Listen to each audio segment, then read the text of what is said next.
spoločne skontrolovať aj aktuálne počasie, pretože to sa zlepšilo. Na takýto úrok počúva každý. Na takýto úrok? Počúva každý. Počasie a termínovaný vklad vám prináša Prima banka. Jediná banka s pobočkami v každom okrese. Posledné dni to nevyzeralo veľmi ružovo na Slovensku, dokonca sme mali aj mrazy, ktoré zničili úrodu a robili škody najmä v Česku, napríklad fakt, že miliónové škody nahlásili ľudia.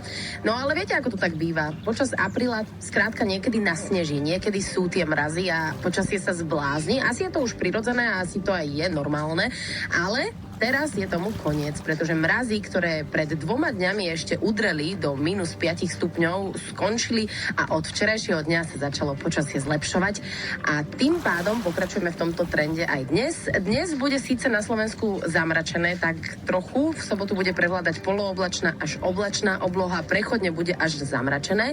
Najmä na strednom Slovensku treba počas dňa počítať aj s